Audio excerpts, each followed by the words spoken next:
Bom, estamos aqui, né? Feriadão, boa noite para todos. Simil, pode começar. Bom, minha gente, boa noite nesse 1º de maio. Nós vamos. Eu só queria lembrar vocês o que é que nós estamos fazendo nesse 1 ano e pouco, né? Nós estamos trabalhando a questão da angústia e agora, a partir do texto Declinações da Angústia da Colette Soler, e agora ela está entrando na parte que diz respeito à angústia na sua relação com as estruturas clínicas. Então, esse é o tema da reunião de hoje, que é uma continuação do que a Joselita já apresentou na reunião passada, mas hoje eu inventei, e a Joselita topou, uma nova logística de trabalho. Quem vai ler o texto é dela, ela que escreveu, Joselita, está aí. Eu vou ler o texto dela, parágrafo por parágrafo. Nós vamos ter a sorte de poder ler o texto de uma autora que está presente. Então, se eu tiver dúvida na compreensão do que ela está escrevendo, ela vai esclarecer, ela está aí para isso. E eu proponho que todo grupo faça a mesma coisa. Então, à medida que eu for lendo, se houver algum tipo de dificuldade de compreensão, levanta a questão, porque a autora está aí para esclarecer o texto. Vamos lá? Então... Espera aí, só uma dúvida. Você vai ler o texto inteiro e depois abrir para as questões? Não. É como eu estou falando, eu vou ler o texto, nós vamos continuar fazendo o que nós vínhamos fazendo antes com o texto da Soler. Eu vou comentar o texto da Joselita, mas não vou ler o texto todo, não. Vou ler o texto na medida em que for, nós vamos ler juntos, digamos, é isso. A leitura conjunta. Estou inventando esse negócio e acho que vai dar certo, porque deu de outras vezes. Bom, na verdade... só um pouquinho, Simil. Eu gostei dessa experiência que o Simil propôs, primeiro para poder me escutar fora do texto, né? De repente vai vir coisas aí muito inusitadas para mim, porque na hora da escrita e na hora da leitura são coisas diferentes, tá? E eu me preocupei em fazer esse tipo de trabalho por conta da questão da estrutura, tá? Vocês leram o texto, eu fui investigar mais a fundo, né? Como é que se constitui a estrutura em psicanálise e a estrutura do desejo, fundamentalmente em psicanálise, e as estruturas clínicas, obviamente, são as estruturas clínicas, elas são, como dizer, sustentadas pela posição do desejo de cada uma delas, né, pela função do desejo. Essa foi a minha preocupação de fazer esse desvio do texto da Colette Soler. Mas eu não estou longe dela, não. Eu estou lado a lado, tá? Então, tudo bem. Era só esse esclarecimento que eu queria dar para vocês. Eu vou subir meu texto aqui na tela, provavelmente a minha imagem vai desaparecer, mas eu vou estar escutando vocês, tá? Então, como a Joselita falou, trata-se, no texto dela, das estruturas do desejo, né? E ela vai falar, nessa parte inicial, das estruturas do desejo e, especificamente, do desejo insatisfeito da histérica. São os dois temas que eu já antecipo que está no texto dela. Então, ela pergunta, de que modo se estrutura o desejo? Para dar conta dessa questão, retornemos a Freud, no que ele articula no texto da interpretação dos sonhos, a partir do sonho da Bela Sogueira, que está no volume 4, capítulo 4. E eu queria só esclarecer que esse sonho, nessa referência que a Joselita esclareceu aí, está num capítulo 4 do livro da interpretação dos sonhos, e que o Freud fala da deformação nos sonhos. Isto é, quais são os mecanismos que o sonho utiliza para disfarçar o desejo. Porque, na verdade,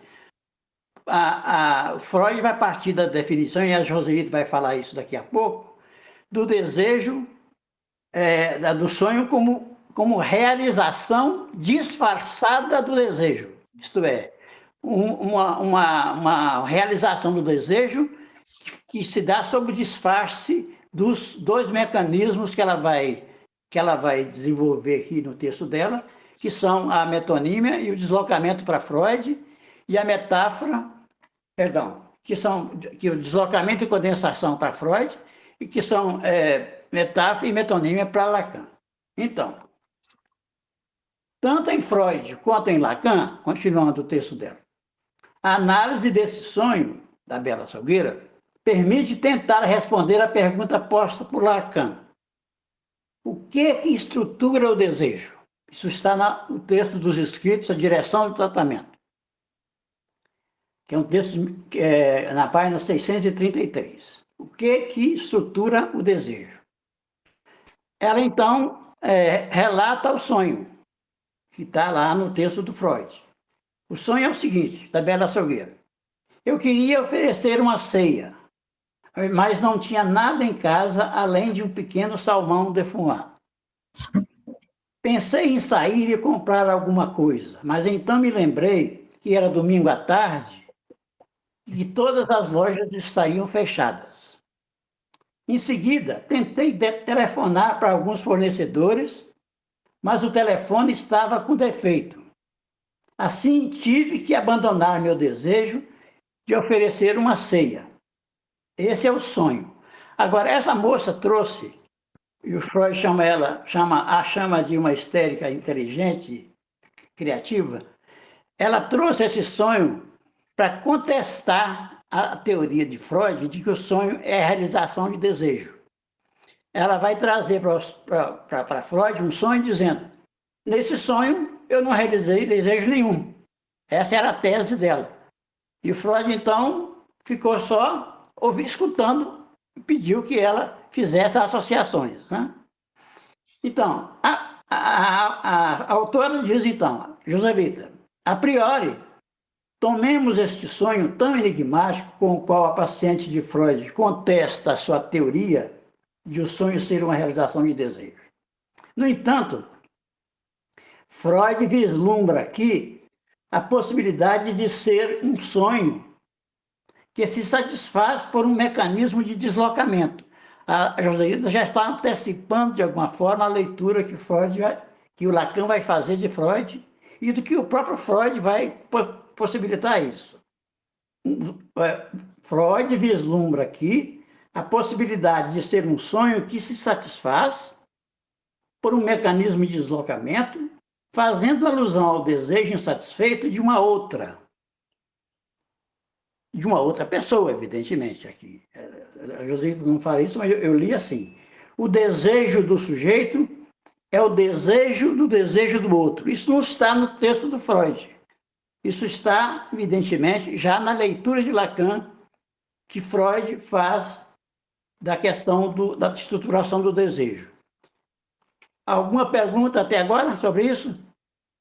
Essa questão do desejo do sujeito é o desejo do outro, é uma definição do desejo de Lacan, que de alguma maneira, ele vai ilustrar isso nesse texto que ela citou da Direção da Cura, vai ilustrar isso com o sonho que Joselita vai fazer a leitura desse sonho, a interpretação dela. Com essa premissa, isto é, que o desejo do sujeito é o desejo do outro, Freud toma esse sonho como um sonho de véspera. Simil, só um instantinho. Essa definição de Lacan, né, que vai ser... Eu não posso dizer se vai ser feita pela primeira vez ou se ele vai fazer isso na subversão do sujeito, a subversão do sujeito dialética do desejo, o desejo do homem e o desejo do outro, ele trabalhando com esse mesmo sonho de Freud. A partir desse sonho, tá? O Lacan ele enfatiza ele enfatiza muito esse sonho da bela açougueira, e ele trabalha esse sonho em vários outros lugares. Tá? Vamos em frente, então? Vamos. Então, com essa premissa, isto é, o desejo do sujeito é o desejo do outro, Freud toma esse sonho como um sonho de véspera, com cujo resto diurno, que esse resto diurno, a Joselita acrescenta os representantes de representações, que são significantes, né? Sim. Compõe aquilo que vai representar um desejo de ter um desejo insatisfeito. Abrindo aqui um parêntese, e esse parêntese é importante porque ela vai justamente falar agora da questão da estrutura. Abrindo aqui um parêntese para pensar na estrutura do desejo e o seu valor numa perspectiva verídica, convém lembrar que a psicanálise só foi tão longe na revelação dos desejos do homem ao provocar o rompimento das barreiras das neuroses, como também das destituições subjetivas marginalizadas do indivíduo, em que a estrutura própria do desejo só pode se revelar por um movimento de subversão dos sujeitos aí implicados, modelando dita estrutura numa dialética através da qual surge a necessidade no sujeito de ter um desejo, de fazer seu desejo reconhecido. Trata-se aqui, portanto, de um ato do sujeito. Nessa parte aqui, eu queria que a autora esclarecesse por que ela coloca essa questão da estruturação do desejo, como o sujeito ter um desejo de fazer um desejo reconhecido, se nessa dialética com o outro, ela está chamando de ato. Por que você chamou essa primeira posição de ato, Joselita? Eu chamei essa posição de ato, que não é a primeira posição, mas que é do sujeito, com base no que, de início, sempre me intrigou em Freud, quando ele vai introduzir a questão da pulsão, né? Que ele vai trazer três atos psíquicos, tá? Chamado assim por Freud. O primeiro é a passagem do autoerotismo, né? Não, a primeira é a passagem do organismo ao corpo pulsional. Exatamente. O segundo é a passagem do autoerotismo exatamente, ao narcisismo. E nesse ponto, né, em que Lacan, baseado em Hegel, que, aliás, é de lá que ele vai buscar essa definição de que o desejo do homem é o desejo do outro, que ele diz que o que há de mais fundamental é o reconhecimento na função, no sujeito, é ser reconhecido como um sujeito. Então, eu chamei isso de um ato de sujeito, porque aí já é um terceiro tempo, né, onde há um movimento de subversão mesmo da posição do sujeito, né, na dialética do desejo com o outro. Então eu acho que deu para eu compreender essa primeira dúvida que eu tinha, e a continuação do texto vai esclarecer isso que você acabou de falar.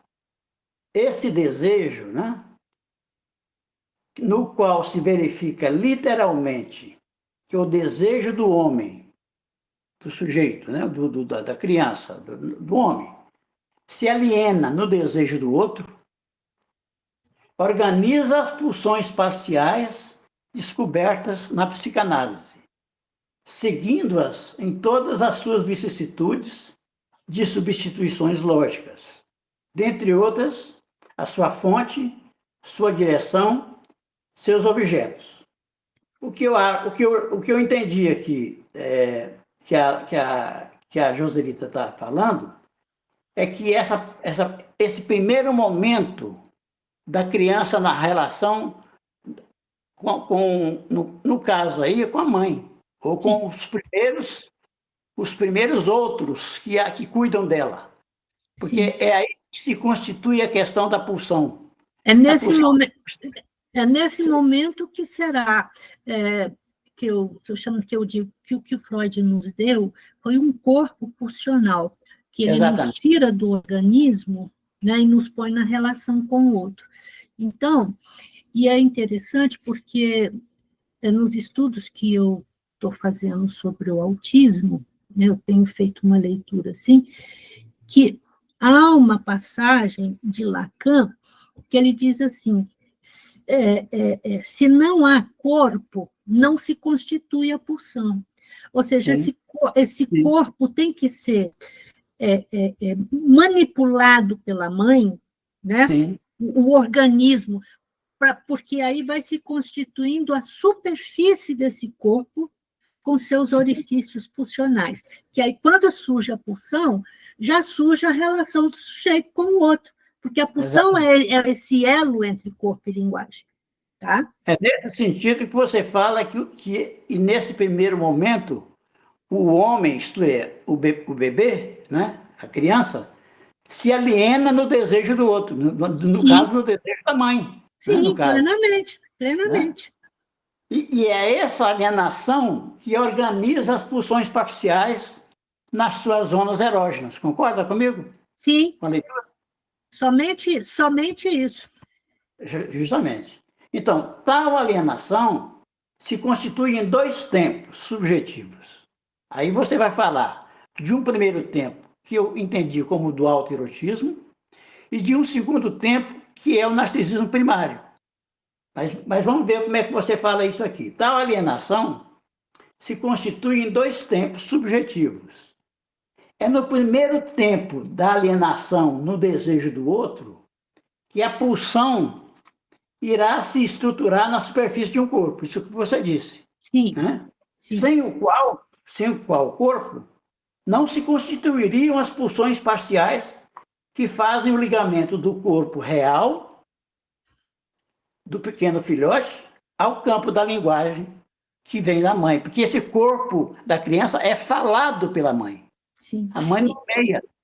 A mãe vai nomeando nos lugares erógenos. Ela que constitui as zonas erógenas de alguma maneira. Sim, ela pega o pezinho do bebê, bota na boca, chupa o pezinho do bebê, pega a mãozinha, lambe a mãozinha, lambe o bebê. Então, ela vai erotizando esse corpo. Exatamente. Esse é o primeiro momento. Esse é o primeiro momento. Agora, eu quero só chamar a atenção de vocês, que quando o Freud, lá no projeto, né, que ele vai falar da relação do corpo com a linguagem, isso aqui, na verdade, está lá, assim, na escritura do Freud, né, não da forma que Lacan leu Freud, do próprio Freud, que é essa relação desse outro, que ele nem chama de mãe, tá? Ele chama de Nebemesh, o agente auxiliar, que eu acho bonito isso, é um outro que tem que estar lá. Que é um semelhante, né? Tem que estar lá, né?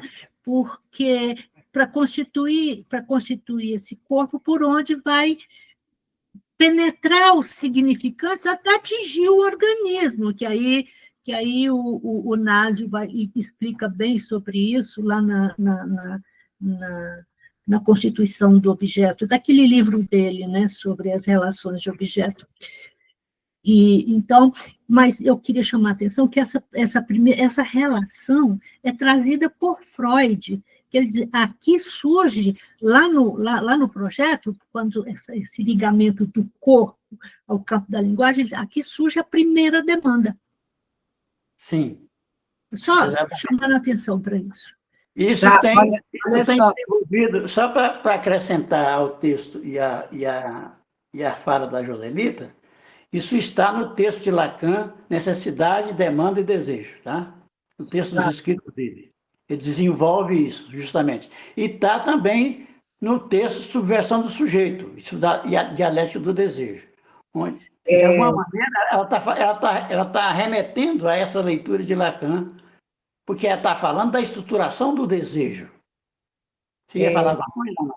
Não, é só que eu lembrei do polimorfo perverso de Freud, mas o João Paulo está com a mão levantada aí. Então, diga lá, João Paulo. Não, eu queria só fazer um comentário sobre o que a Josita levantou, sobre a questão da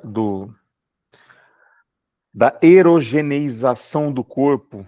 Sim. Né, dessa questão de... A gente fala muito, parafraseando Lacan, da questão de ser lambido pela linguagem, né? O sujeito é lambido pela linguagem, é tocado Sim. pela linguagem.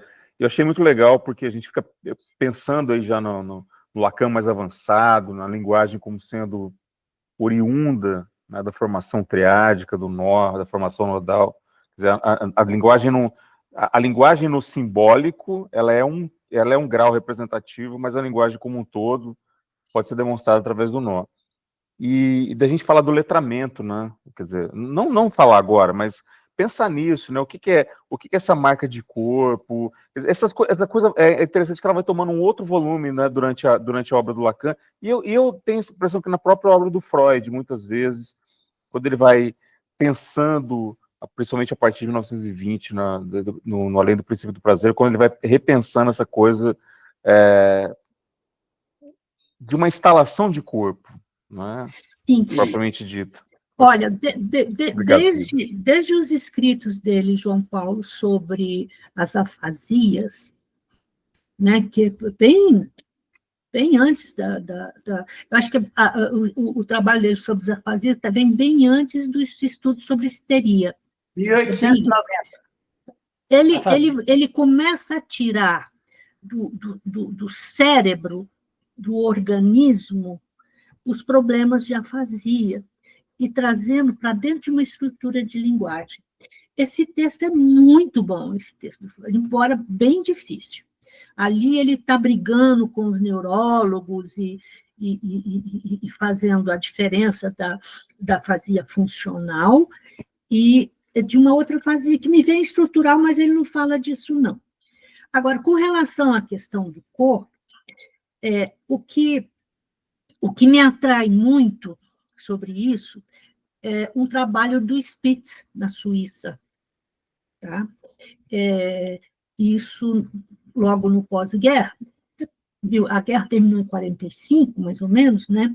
E aí ele acolhia, ele dirigia uma pediatria e ele acolhia as crianças de todos os tipos, que estavam abandonadas, que estavam nascendo pelas ruas, aquela coisa de guerra mesmo, né? Então ele trazia para o hospital.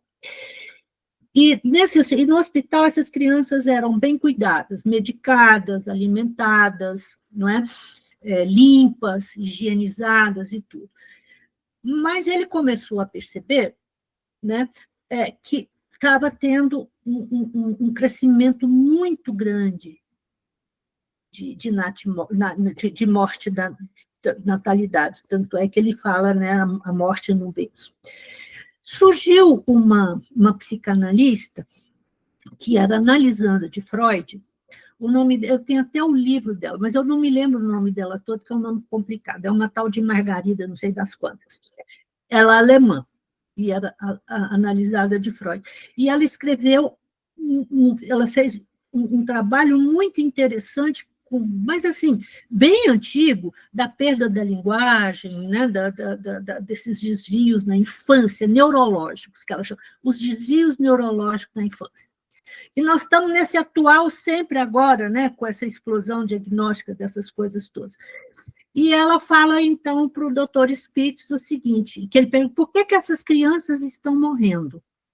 Mas as crianças, como eram muitas, elas eram alimentadas assim, faziam um mecanismo que colocavam a mamadeira num suporte e, na hora de mamar, botava a mamadeira na boca do bebê, o bebê mamava ali, mas não tinha esse nó que você está falando, que para ter esse nó entre linguagem e corpo, é preciso o contato do outro, é preciso a presença do outro, é preciso pegar. O outro encarnado, o outro encarnado. Ela disse, é preciso erotizar essas crianças. Ela foi considerada uma doida, uma pervertida e tal, mas começou a praticar isso, no trocar o bebê, né? Pelo olhar, pelo toque, ela então entra na relação com a criança pelo olhar. E a partir daí vai se constituindo o corpo. Eu acho isso assim, de fundamental importância, né? Angelita? Oi. Isso, rapidamente só, isso me lembra aquele filme O Enigma de Caspar Hauser. Também ele cresce completamente sem nenhum contato, e como isso é prejudicial, não sei se vocês viram, é um filme antigo, mas eu sou das antigas. Eu não vi, não. Eu reassisti esses dias. Depois você manda para mim a referência do filme. Tem no YouTube. Coloca no grupo.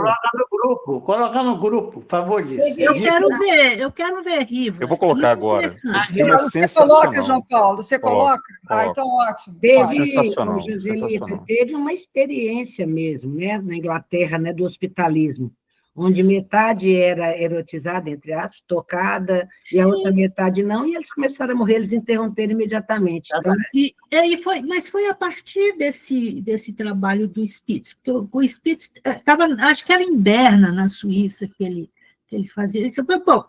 Eu já estou velha demais para poder ficar lembrando data, lugar e tal.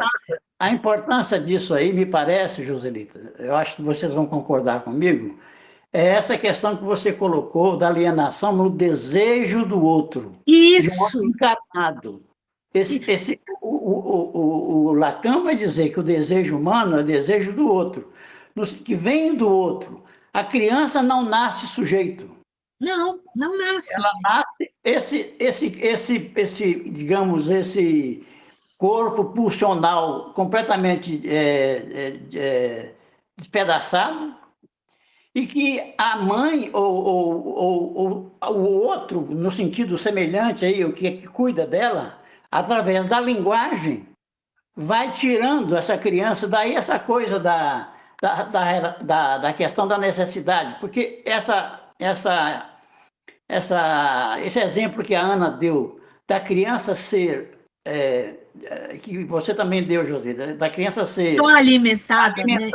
Sem o outro, sem a voz do outro, não eugeniza, não cria as zonas erógenas. A criança, né, na sua condição humana, né? Bom, isso aí a gente vai refletir lá para longe, que ela precisa muito mais do que o leite. Porque se a criança nasce sem alimentar, vai encontrar comida em qualquer lugar, qualquer um passe e dá comida para ela, como o Spitz fez. Mas esse não olhar, a não penetração do olhar, eu vou chamar assim, né? E do olhar e da voz, há uma morte subjetiva. Ou então não há o nascimento do sujeito, nunca, né? Então, uma morte subjetiva. Joselita, a minha filha foi prematura, né? Oi, Simone! Bem-vinda! Tudo bom, gente? Só para não interromper muito, a minha filha foi prematura, de 31 semanas. E ela não sugava. Ela se alimentava com sonda. E eu ficava na UTI todo dia, lá ia todo dia, né? Já não estava mais hospitalizada. Então, estava tudo bem comigo, mas eu não podia dormir, mas eu ficava de 9 da manhã às 9 da noite. E fazia o tal do canguru, né? Que eles mandavam eu fazer o canguru. E ela voltava para a incubadeira e só se alimentava com sonda. Tinha uma outra... O que é o canguru? O que é o canguru, Simone? O canguru é enfiar a criança por dentro, sabe? Em contato com a pele... Ah, tá. Criar uma bolsa do canguru mesmo, e enfiar a criança lá dentro. E ela... que beleza, que bonito, né? E teve uma outra criança que nasceu no mesmo dia que ela, com o mesmo peso, as mesmas semanas, mas a mãe ficou hospitalizada. Essa menina a minha filha ficou 25 dias na UTI e ganhou peso e foi embora para casa. Essa menina ficou o dobro do tempo. Sim. O dobro. A ausência de uma mãe, a ausência de um corpo desse nebenesh, né? Eu acho bonito, esse agente auxiliar, né? É olho e voz, né? Ficou o dobro do tempo. Olha só para colocar uma máxima de Lacan, não é que o desejo é igual a demanda menos a necessidade, não é isso? Exatamente. Ele está falando, na verdade, o que a Joselita está falando aqui, nessa passagem do texto dela, é da constituição da demanda. Estrutura da demanda como demanda de amor. Isso. Vai falar. Eu vou mudar o nome desse texto, eu vou chamar assim, ó, a fenomenologia do desejo. Pronto, beleza. Aí. Porque a fenomenologia ela é usada na psiquiatria como descrição também. Eu estou plagiando Hegel, né? A fenomenologia do espírito. Não, veja bem, a primeira aplicação da fenomenologia na psiquiatria foi o uso descritivo da fenomenologia. Descritivo em que sentido? De descrever as fases dos desenvolvimentos da pessoa. É no caso do Freud. O Freud era um desenvolvimentista nesse sentido, né? Uhum. De alguma maneira, eu acredito que nós, analistas, mesmo hoje, isso ficou em nós ainda, essa ideia continua na cabeça da gente como uma espécie de algo que nos orienta. Não é possível pensar a constituição do sujeito humano sem pensar em fases. Em fases... Lacan subverte isso. Lacan subverte isso. Mas tudo bem, acho que não vamos... Subverte, mas ele fala do tempo lógico, que é um instante de ver, tempo de compreender, momento de concluir, mas ele não nega a cronologia. Ele não nega a cronologia. Tanto nós estamos falando aqui de uma primeira experiência cronológica, onde não há sujeito. Tem um lugar que ele diz alguma coisa do tipo assim, tá, tudo bem, existe o tempo lógico, mas existe também experiências datáveis. Exatamente, é isso que interessa. Bom, vamos lá. Agora, o que interessa é que, para a compreensão do texto da Joselita, é a gente marcar que ela está falando aqui, nesse momento, do momento da constituição da demanda, da saída da necessidade para a demanda. Isso. Que se dá através da linguagem, né? E da linguagem do outro. No caso aí, daquele que nomeia, né? Que toca a criança, que afaga, que faz o canguru, como foi dito aí. Entretanto, longe dessas pulsões, por mais que reconhemos em sua história, se mostrarem derivadas da necessidade de uma satisfação natural orgânica, quer dizer, da necessidade, né? Elas só realizam uma modulação em fases que remontam às mais primitivas formas de uma perversão sexual. Eu gostaria, Joselita, que você esclarecesse essa que você está falando você vai concluir esse parágrafo dizendo assim: a sexualidade infantil, citando Freud, é perversa e polimorfa. Você está falando das pulsões, não é isso? Sim. Então é isso. Das pulsões parciais. As zonas erógenas são as pulsões parciais. A criança é uma perversa, né? Porque elas se satisfazem sem nenhuma lei. Não há lei ainda que organize o desejo. Não há desejo ainda, não. Nós estamos falando de pulsão, de demanda, aliás. E é importante que a gente não perca a perspectiva do texto que nós estamos lendo, que ela está falando da questão da estrutura. Como é que o desejo se estrutura? Ela está falando, então, de uma primeira fase em que há essa constituição da demanda. Nesse primeiro tempo de alienação, né, podemos localizar uma forma de organização psíquica, que ela chama de o primeiro ato psíquico, que inaugura para o infantil pré-especular a constituição de um corpo simbólico para além do organismo. Corpo simbólico na medida que já entra no campo da linguagem. Concorda, Joselita? É isso que você Sim. está falando. Da É isso? relação, da relação corpo e linguagem, né? No Exatamente. campo da pulsão. Exatamente. Sabemos com Freud e Lacan também que esse ato psíquico é uma vivência das mais evidentes e das mais conhecidas de uma experiência analítica. Pulsão é igual corpo mais linguagem. Né? Isso aí, essa dialética se instala nesse momento, justamente. O corpo é furado pela linguagem. Não há uma linguagem sem corpo que possa ser perfurado pela cadeia de significantes. Então, tem que haver um corpo e tem que haver... A linguagem perfura esse corpo. Né? A cadeia de significantes perfura esse corpo. Cito Lacan. O que não cessa de se escrever, que é a contingência, é sustentado pelo jogo de palavras de la langue, que me é própria, está citando Lacan, e preservou uma de uma outra.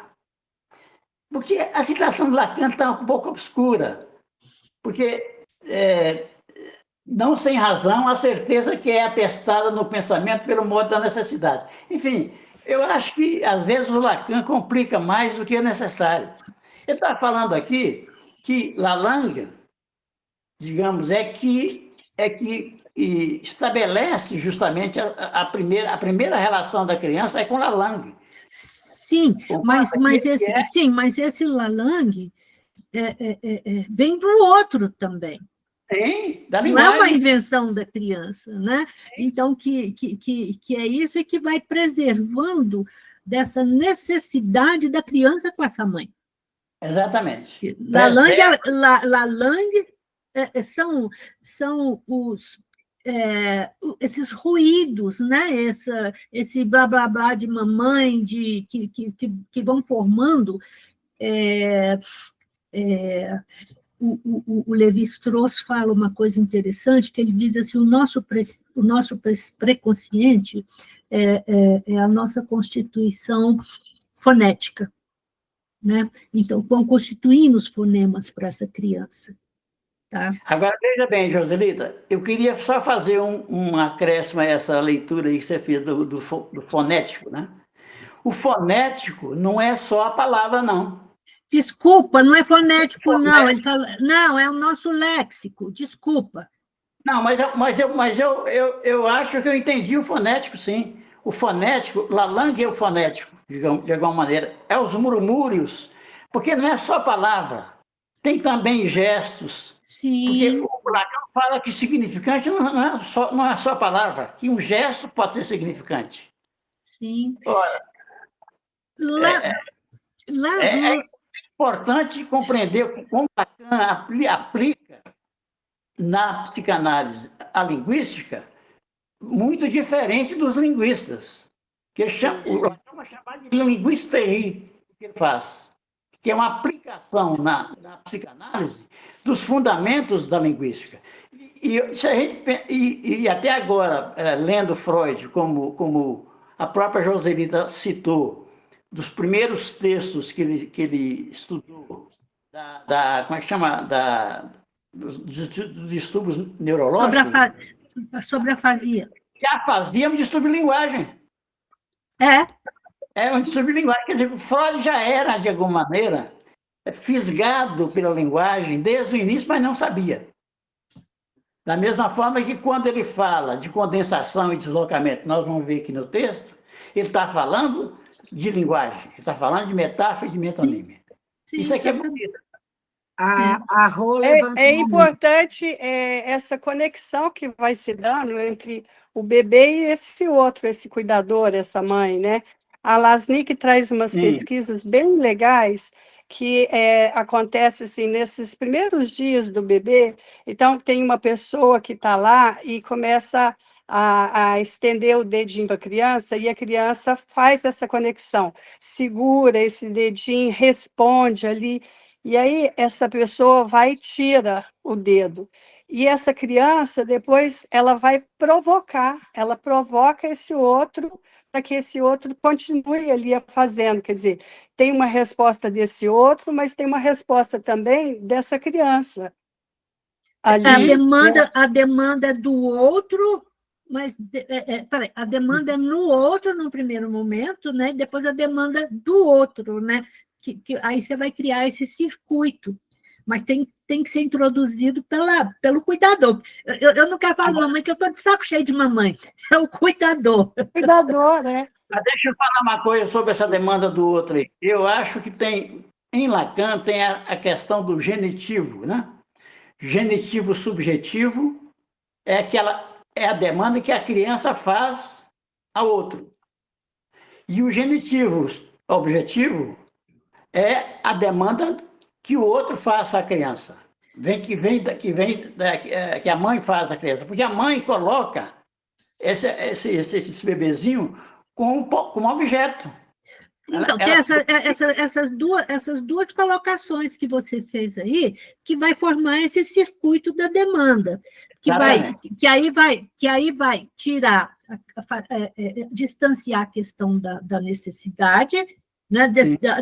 A demanda tira a criança dessa necessidade biológica, e aí começa a articular o desejo, porque o desejo é articulado entre demanda e de necessidade. Exatamente. A linguagem, então, o desejo...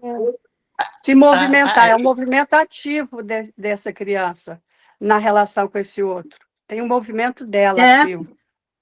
Tem que ter, por isso que eu coloquei lá, que o Simil me indagou, do ato do sujeito. Sim. Tem que ter esse ato do sujeito. Agora eu entendi. Agora eu acho que o comentário da Rosângela me ajudou a compreender essa questão do ato que você falou. Uhum. Porque a criança é ativa nisso aí. Né? Tem que ser. Ela não é somente submetida passivamente a esse outro. Ela inclusive no Fordar, o Freud fala isso, né? Que a criança se apropria da linguagem. Ela se apropria de alguma maneira. Ela entra na linguagem ativamente, digamos, de alguma maneira. Então, há, portanto, agora, um segundo tempo de alienação que traz a dominância do que aí se marca da relação narcísica, o segundo ato psíquico de Freud. Agora, a Joselita está falando da passagem do autoerotismo para o narcisismo.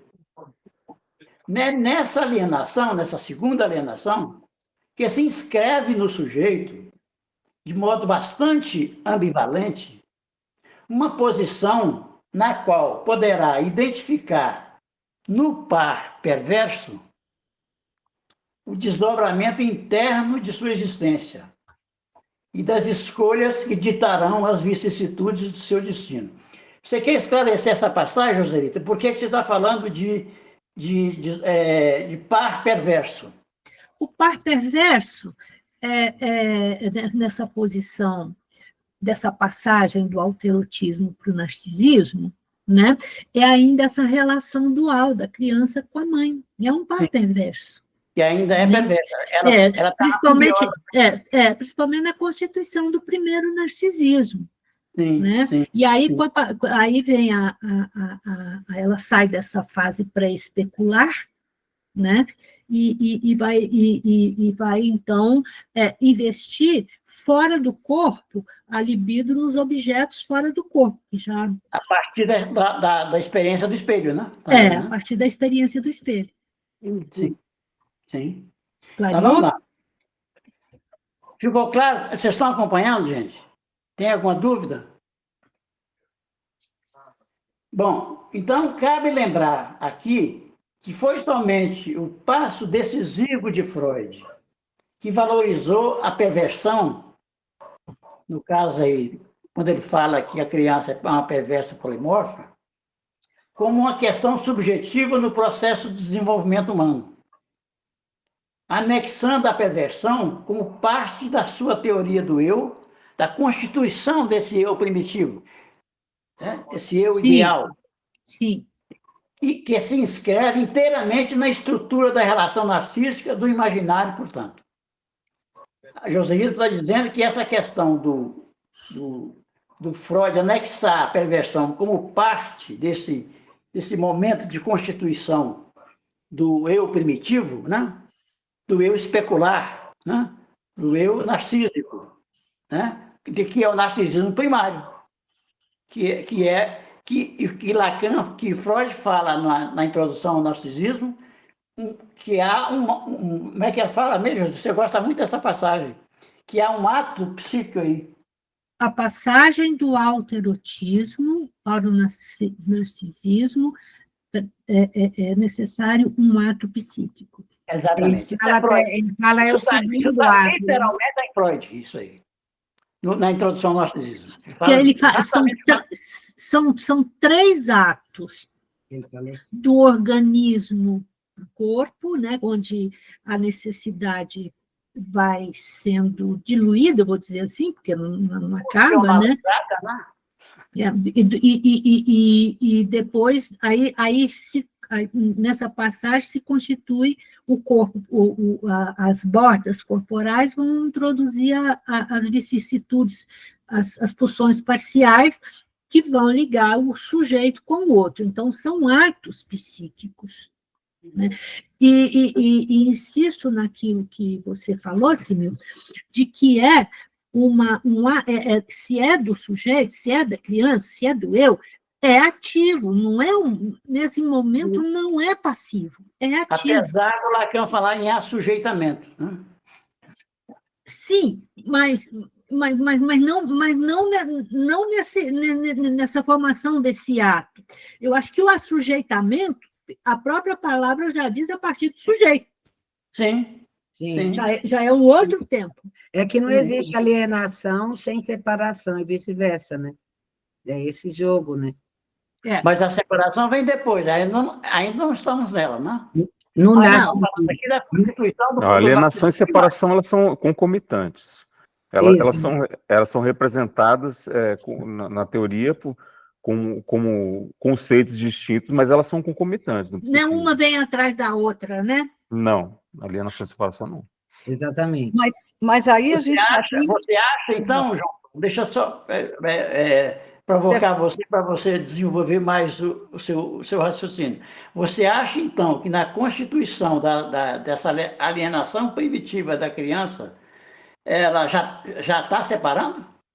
Você não acha que tem aí uma posição, digamos, passiva, assujeitada, mas é uma passividade, a mesma coisa quando nós falamos do masoquismo primário, né? Uhum. Não tem posição mais ativa do que do masoquista. Sim. É nesse sentido que eu acho eu penso... que a separação se dá num outro tempo. Não é um sem o outro. Acontece um primeiro para acontecer o depois. Entendeu? Então, a partir do momento em que há um movimento, que se há uma força ativa do sujeito, ele não está totalmente assujeitado ao desejo do outro. Então, há um movimento para fora.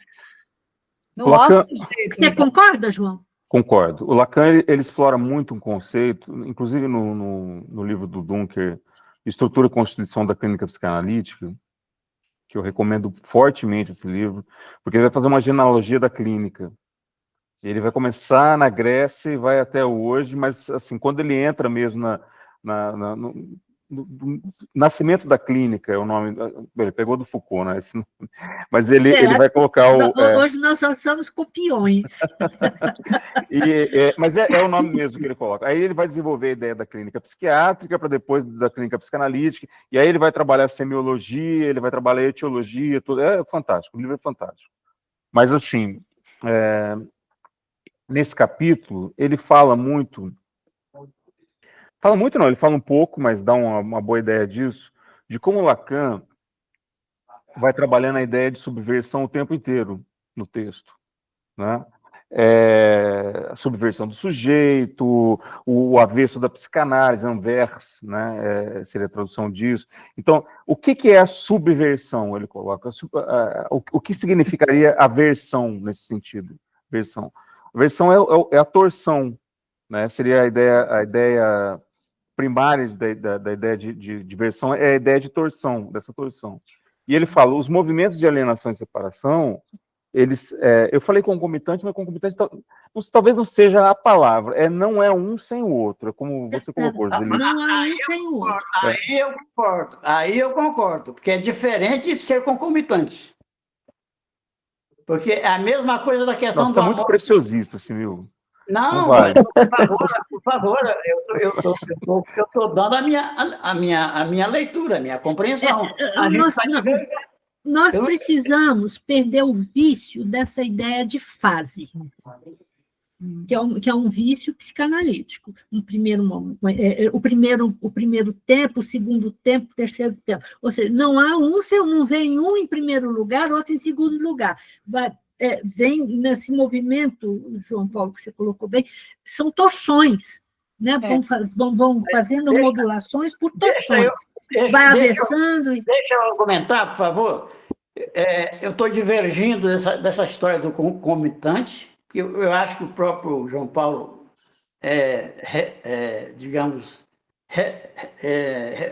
mudou a posição dele, porque por Verdade. exemplo... E mudei mesmo, só fazer um comentário, mudei mesmo, porque a ideia de concomitância já estaria, de qualquer forma, fora do que eu mesmo coloquei, né? Quer dizer, se eu estou falando de fora do tempo, eu não posso falar de concomitância, concordo. É verdade. Exatamente isso. Então, eu estava pensando, já trazendo para a clínica, e evidente, eu não tenho experiência de clínica com criança, mas todo mundo sabe que a criança pequenininha, que ainda não tem essa conquista de um eu, né? De um eu próprio, né? Que está alienada ainda na imagem do outro, porque isso é uma experiência vivida pela criança, um momento de alienação no outro. E tem a experiência do que nós chamamos de transitivismo. O que a gente observa nas crianças pequenas? Duas crianças brincando, o outro cai, a de cá chora. Porque ali entre elas há um transitivismo, não há uma diferenciação ainda. É nesse sentido que eu acho que a alienação, que a separação se dá num outro tempo lógico. Eu não estou aqui pensando em fase, não. Eu estou pensando, concordo que não há um sem o outro. Né? Não há possibilidade, mesmo porque o Lacan fala que no estágio do espelho tem um momento do ódio, que comparece o ódio, fala assim, ou eu ou ele, ou eu ou essa imagem. E é nesse momento que há a separação. Então, há momentos, pelo menos, eu estou tentando contribuir com a minha leitura de Lacan, do estágio do espelho. E há um momento em que a criança, na experiência do espelho, ela se vê nesse impasse, que é aí que entra a questão do ódio, que ele recusa o outro, ele exclui o outro, para poder se impor como eu, digamos. Essa é uma conquista, daí eu concordo plenamente com a Joselita, que é um ato, mas que antes desse ato ela está submetida a esse outro de alguma maneira. Apesar de que no horizonte, porque tem pessoas, os psicóticos, por exemplo, eles não fazem essa separação muitas vezes. E aí nós estamos falando da psicose, da esquizofrenia.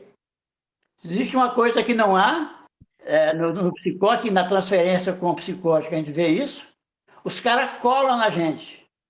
Digamos, não há na transferência da psicose, na esquizofrenia, uma colagem, digamos, desse sujeito com o analista, de alguma maneira. É o que eu observo na minha experiência clínica. Mas, enfim, são argumentos, né, que nós estamos levantando. Eu não sou o dono da verdade, é a minha leitura. No nosso grupo da psicose, tinha uma pessoa que tinha uma irmã esquizofrênica. E logo de cara ela perguntou, mas assim, que a irmã falava tudo, coisas absurdas para qualquer um, em qualquer lugar, em qualquer tempo. E ela, por que isso, né? E aí a gente, bom, acho que até eu que falei, né? Assim, né, sem nenhum conhecimento, tipo, o quê? se não há um reconhecimento do outro. E só pode ter o reconhecimento de si mesmo através do reconhecimento do outro, né? Então, eu acho que mais ou menos a gente está falando, mas que nós estamos desviando muito, né? Estou sem relógio aqui, Ana. Você marca o tempo aí. 8h30. A Riva estava falando. Riva, fala. Então, quantas horas agora? Meia? Eu só perguntei, que para mim não estava claro, se nesse momento dessa transição já existe o sujeito, já existe agência, ou pelo menos alguma agência. Não, segundo o Lacan diz, é só uma aposta de constituição do sujeito. Que a constituição do sujeito é a partir da linguagem, né? Então, nesse momento de alienação, ainda é o eu, né? A formação do eu. Foi a Riva que perguntou. Nesse momento, só um minutinho, nesse momento se dá essa identificação, aquilo que se chama de escolha involuntária, que o Lacan fala, nesse momento você não é sujeito ainda, mas você faz... A forçada que você está falando, né? Isso, é. Ou, por exemplo, da sexualidade, da questão de gênero. Mas eu penso, se há uma escolha... Mas ela é involuntária, como diz. Ou seja, é uma identificação, não sei. Veja bem. Isso. Inconsciente. Riva, toda a nossa escolha, eu penso assim, quer queira, quer não, por mais que você assuma uma escolha, ela é sempre forçada. Não tem como você não fazer uma escolha. Exatamente. Certo. É forçada, né? Essa escolha é forçada, a boa sua vida, né? É sempre. Você está sempre remetida a esse impasse da existência. Falando do livro do Duck, deixa eu falar da Christine Lasnik, vocês conhecem esse livro aqui? Distinção Clínica e Teórica entre Autismo e Psicose na Infância. Ela vai falar desses passos todos aí, né, que você está trazendo, Ju, pela trança, pelo trançar ali do RSI. É bem interessante. Então, os primeiros cruzamentos, o segundo, o terceiro, o quarto, até o sexto, até a castração, ela vai falar, né, do real ali em cima do simbólico e tal, para falar dessa Constituição. Agora, é uma outra visão, mas desses mesmos pontos. Riva, para responder a sua pergunta, também uma contribuição minha. No grafo do desejo, o Lacan é claro que há um ponto de essa questão do assujeitamento. O sujeito nós não nascemos sujeito, nós nos constituímos como sujeito. E a criança se constitui como sujeito no momento que ela entra na linguagem, no momento que ela começa a falar. O famoso fordar do Freud. Ela começa já apesar de que tem a famosa Lalang. Eu vi um dia desse, um vídeo de uma criança, que eu não sei a idade dela, mas ele falava um monte de coisa que você não entendia nada. Que era, ele já estava capturado pela linguagem, mas ele não tinha ainda. Porque o que estabelece o sujeito é a lei. É a lei Freud vai chamar isso de complexo de Édipo, né? Quer dizer, o grafo do sujeito não é outra coisa, o grafo do desejo não é outra coisa senão a descrição que Lacan faz no grafo, e a Ana vai me concordar comigo, porque ela leu bastante esse texto, que a descrição que ele faz do percurso que o sujeito faz até o ideal do eu. Concorda, Ana? Quer dizer, há um ponto no gráfico do desejo, que é o primeiro andar, em que não há sujeito ainda. É um circuito contínuo, né? Quando fixa no ideal do eu, ali é ponto de estagnação. O desejo aparece no outro momento, no outro ponto, já quando a criança entra. Eu tenho uma sugestão. Vamos voltar para o texto, porque nosso tempo já está acabando, para a gente andar só um pouquinho. O João Paulo quer falar, mas para a gente andar um pouco. Deixa eu ler, então. Civil, fala rapidinho só. Na hora que der 9 horas, você me fala, viu? Em síntese. Simil, Era isso, meu. Só uma coisa, eu tenho uma questão com isso, assim, que quando a gente fala da Lalande, eu penso até no contexto que o Lacan propôs, a ideia de Lalande, que já é um conceito tardio, a gente fala hoje, né, como se fosse desde o começo, já é um conceito tardio do Lacan. E eu penso que a Lalande não é representada... Vou começar por aí. A entrada na linguagem, ela não é exatamente representada pela articulação fonética, pela concatenação lógica. Eu penso que a entrada na linguagem ela é feita a partir do momento em que há um enodamento, a partir do momento em que há uma constituição da ideia de emissão, recepção, de jogo de invocação e resposta. Eu não associo, eu não sei se foi isso que você quis dizer, mas assim, a Lalande, eu penso que não é representada pela questão do balbucio em si, mas ela começa já no momento das primeiras invocações, dos primeiros toques, daquilo que a gente estava colocando antes, e da resposta de corpo àquilo. Então, eu estou pegando até o que a Riva perguntou e, sei lá, estou elaborando em cima. Eu não penso que a entrada na linguagem se faça por uma performance não só vocal, não só verbal, mas também de toques, de apontamentos, de etc. E tal. Mas eu acho que ela é um dado de construção. É o quê? É um dado de uma construção, de uma construção que é muito maior do que a verbalização, do que, enfim, a cognição, grosso modo. Né? A linguagem não é só palavra. Significante não é só palavra. E isso me leva a pensar a questão da separação, né, que você estava falando ainda há pouco, ela vai se dando desde sempre. O exemplo que a Simone traz do bebê canguru, ela ficou com a filha, né, de manhã, de tarde, de noite, mas chega uma hora que a mãe vai para outro lugar, né? Então a mãe se separa, então a separação já está dada aí desde sempre. A Juliana Banhato levantou a mão. Juliana, só um instantinho. O João Paulo, há um tempo atrás, eu vi um vídeo muito interessante, nem sei onde é que eu enfiei isso, me mandaram, eu recebi.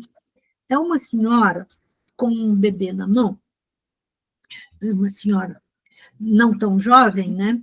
Já com cara de vó, e um bebezinho bem pequeno no colo. Tá? E ela andava para lá e para cá com esse bebê cantando.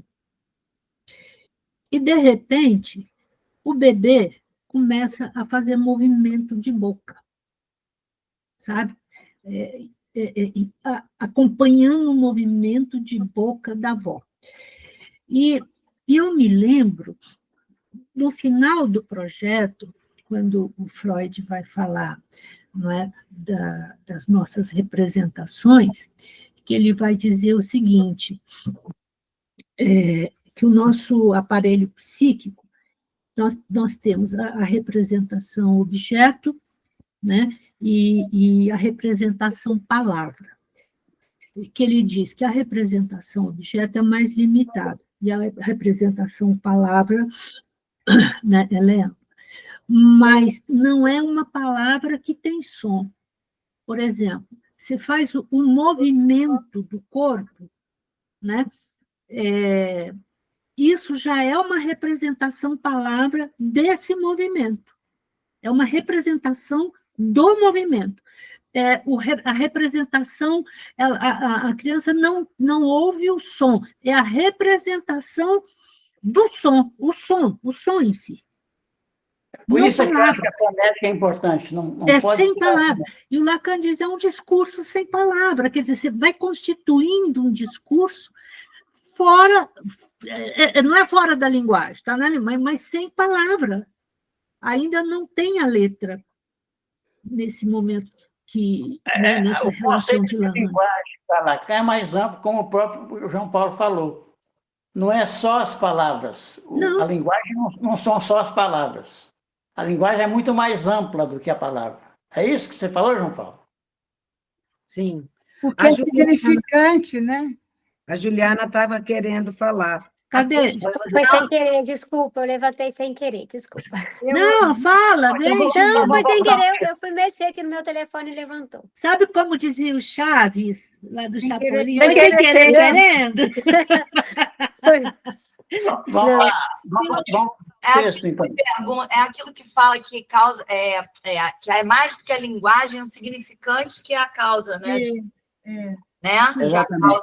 Significante é mais do que palavra. Mais do que palavra. Mas não é mais do que linguagem. Agora, eu peguei andando, agora que eu estava em outra reunião, mas eu fiquei pensando se esse momento também não é o momento da Constituição. Quando falava em representação, a Joselita falando, descrevendo essa cena, se não é o momento do enlaçamento da pulsão. Quando Freud diz que a pulsão liga o somático e o psíquico, Sim. eu acho que aí entra a linguagem, que entra a representação. A linguagem vai perfurando esse corpo aí. Exatamente no que a Joselita escreveu no início da segunda parte do texto. Nós tínhamos combinado, estava tudo combinado. Vamos lá, Cine, vamos. Voltamos ao texto? Vamos até onde der. Em síntese, você falando, Joselita, em síntese, destacamos no primeiro tempo da alienação do sujeito no desejo e no discurso do outro a estruturação das pulsões que saltam do estado primitivo das necessidades orgânicas, constituindo na superfície corporal as bordas em torno de seus orifícios para o enlaçamento das pulsões aqui você faz uma expansão da palavra linguagem. Linguagem, Lalang com linguagem. O enlaçamento das pulsões com Lalang com linguagem. Para Freud, segundo você, é o primeiro ato psíquico para suceder o G. Esse eu aqui é o G, a meu ver. Não, esse aqui é o eu. Esse aqui é o eu em Freud. É o Moá. É o Moá? Tá bom. Mas, de toda forma, se você pensar com Lacan... Não, o Lacan porque o Freud está no... Não é ainda nesse tempo. É porque esse suceder do eu, né, esse momento... Lembra lá, no primeiro ato psíquico, que é a passagem do organismo para o alterotismo, né, ainda não tem possibilidade de sujeito ali. É a constituição do eu, não é? Que é uma fase pré-especular ainda. Mas nós estamos falando do processo, é justamente nisso que eu quero recuperar a contribuição do João Paulo. Nós estamos falando do processo de constituição do sujeito. Porque a pergunta da Riva, não sei se foi a Riva que perguntou, se o sujeito já é dado, o sujeito não é dado, a criança não nasce sujeito, o sujeito é construído. O eu também. O eu também. Porque é o eu especular, é o eu do espelho, a unidade, né, que você está trazendo. Então não tem nesse primeiro tempo da alienação, como diz Lacan, é o eu pré-especular. Sim, que é o eu real. Pré-especular. Né? Ele não passou pelo segundo tempo para sair do alterotismo para o narcisismo. Então, presta atenção que você está lendo no primeiro tempo da alienação. Tá certo, concordo. Então, para Freud, é o primeiro ato psíquico para suceder do eu. Para o suceder do eu. Olha como você escreveu. Para o primeiro ato psíquico, para o suceder do eu. Quer dizer, para o processo de constituição do eu. Exatamente. Freudianamente falando. É o advir. É isso aí, advir, gostei. Que é bem Lacan isso aí, advir. Mas eu estou mais freudiana, suceder do eu. Vamos lá. vamos brigar por causa disso. No segundo tempo da alienação, aí já vamos falar do narcisismo primário, hein? No segundo tempo da alienação, o segundo ato psíquico, portanto, Freud postula que esse novo ato psíquico marca a passagem do autoerotismo para a constituição do narcisismo, em que o sujeito se antecipa como imagem de si mesmo através de seu espectro, de sua relação especular. Você citou aqui o estágio do espelho, que é o segundo tempo da imagem do corpo, né? Que a criança se constitui nessa alienação a essa imagem. E é nesse ponto aí que eu quero insistir, nessa questão do ódio, quando é que vai entrar? Porque essa constituição do narcisismo primário ainda é uma posição alienada a essa imagem. Só que a criança faz um movimento em algum ponto dessa constituição de se separar dessa imagem. É por isso que eu acho que a separação e a alienação, elas estão não há uma sem a outra, mas eu não escapo de pensar numa datação disso aí. Melanie Klein, você está sendo kleiniano, que a Melanie Klein fala em etapa, tanto que ela fala, né? Não, mas eu não estou falando de etapa, eu estou falando de momentos de constituição do sujeito. Sim, é como Melanie Klein coloca, querido. Eu penso que alienação e separação, obviamente, guardados seus momentos de vida, ela nos acompanha até o caixão. Nós estamos nos alienando e separando. Mas a questão do Simil não é essa, a questão do Simil é se... Mas o Simil pensa numa coisa cronológica, a discussão aqui era... Não estou pensando em nada cronológico aqui, eu estou falando para você... Prioridade lógica. Você não coloca a palavra na minha boca, eu não falei nada de cronológico. Eu disse, inclusive, que Lacan, quando construiu o tempo lógico, ele disse claramente que o tempo lógico existe, mas ele não descarta a datação. Há cronologia, há momentos de condições. Ora, bolas, isso é óbvio. Quer dizer, a criança não nasce sujeito. Então, em algum momento, ela vai se constituir como sujeito. Então, nós não tem como não pensar numa temporalidade. Que há um momento, há uma temporalidade. Sim, mas há um momento, mas é há diferente. Você falar em momento com datação é uma coisa, você falar em momento para um cara que está mergulhado na estrutura de Saussure é outra coisa. Sim. O pensamento estruturalista, quando fala em momento, não está falando em cronologia. Não, pensar... eu não falei em cronologia, pelo amor de Deus. Eu não estou dizendo que você falou. Simil, vamos pensar uma coisa. Vamos pensar uma coisa aqui. Vamos ver se a gente consegue adaptar isso à alienação. Quantas horas aí, Ana? 20h48. No tempo lógico e asserção do sujeito, Simil, o Lacan vai falar de 3 momentos, tá? É um instante.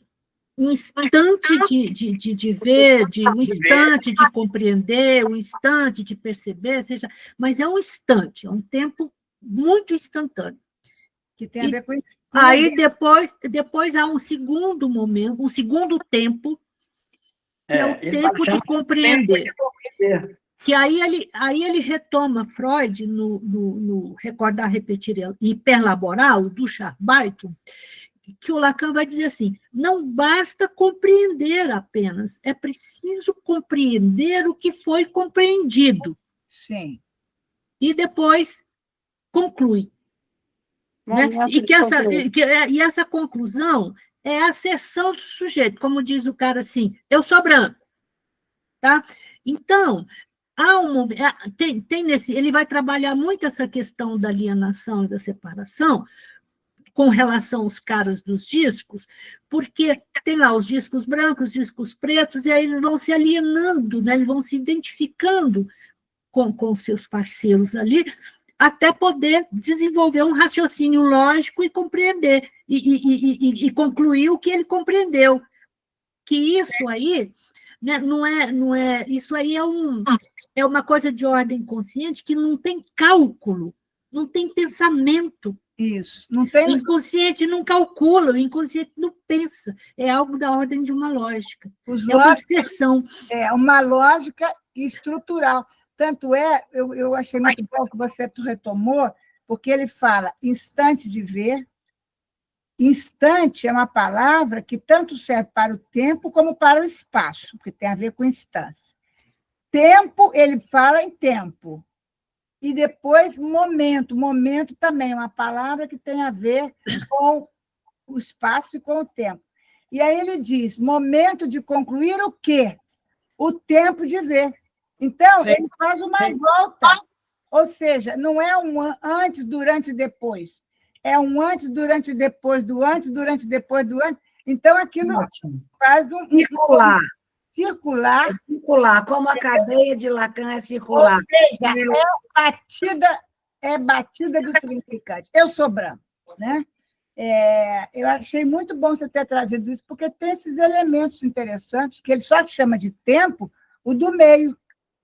Sim. Então, é bem interessante de pensar na própria proposta de Lacan da cadeia, né? Uhum. S2 que vai significar o S1 e é um tempo circular, né? O futuro antecipado, e é por isso que a coisa gira. Aliás, o velho Freud deixou o conceito de a posteriori.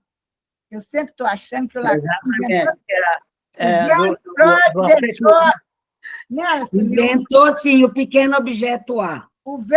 Até isso, o velho Freud deixou tudo de bandeira para o Lacan. Bom, vamos lá. Vamos lá. Então, no segundo tempo da alienação, o segundo ato psíquico, portanto, Freud postula que esse novo ato psíquico, já li isso, né? Daqui se supõe, a partir desse espectro, essa relação especular, que é o narcisismo primário, daqui se supõe um terceiro ato psíquico, que se impõe ao sujeito como uma travessia do narcisismo primário para vir se relacionar com os objetos de sua realidade, bem como com seus semelhantes. Quer dizer, é um momento de escolha objetal. Sim. Né? De saída para o outro, de ação com relação ao outro, de constituição da parceria com o outro. Aí eu acredito que já há, nesse ponto aqui, já há separação. Sujeito. Sim. Já há separação, já há um sujeito esboçado, porque ele já está escolhendo objeto. Digamos, um sujeito em ato. Separação mebiana, né? Separação mebiana. Sim. Porque esses objetos não estão fora. Justamente, é nesse ponto aí que... O eu é o objeto, o eu é... Como é que é? É circular, né? Sim. É mebiano, é circular, não é mebiano, porque existe a constituição do sujeito, ela fala aqui, né? E seus objetos, saiu da tela, estou resumindo. Esses objetos incluem o eu, porque o eu é o primeiro objeto de investimento. Exatamente, para a mãe. Ela põe os objetos de sua realidade, ou seja, o eu é um objeto da realidade também. Vamos lá. Olhando. Então, neste tempo, olha aqui, a Roseli está falando de tempo, no qual se supõe um movimento de separação do sujeito, olha aí, em princípio alienado, que será modelado por uma relação dialética com o semelhante, mediante a qual o sujeito impõe a necessidade de ter um desejo, de fazer seu desejo reconhecido.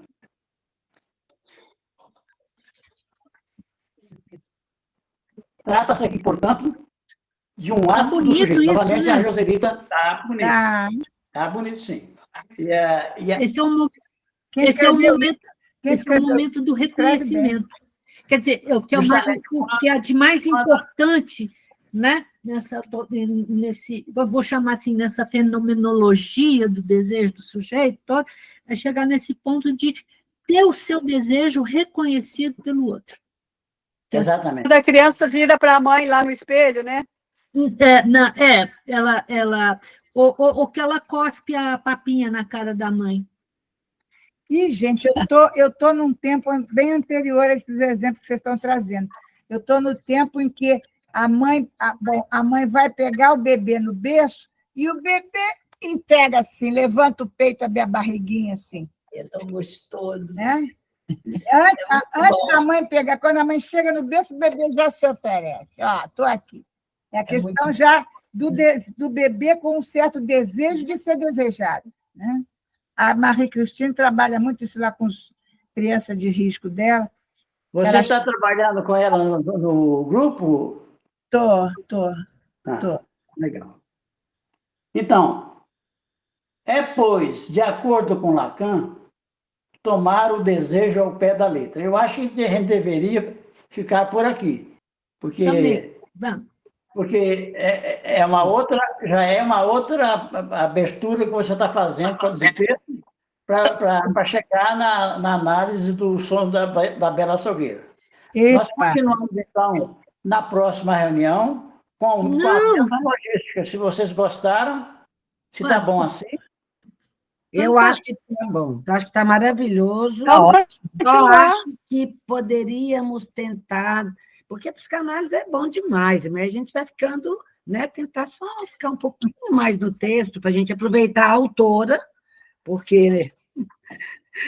Tá bom. Mas eu estava aproveitando bastante. Não, mas eu acho que é muito diferente você comentar Colette Soler com ela ausente. Mas aqui nós estamos comentando a Joselita Rodovalho com ela presente. Então, se eu, por acaso, estiver fazendo alguma heresia na leitura do texto dela, ela vai me corrigir. Vou nada, porque essa é a sua leitura do significante. Acabou de escrever, o texto não é mais dela.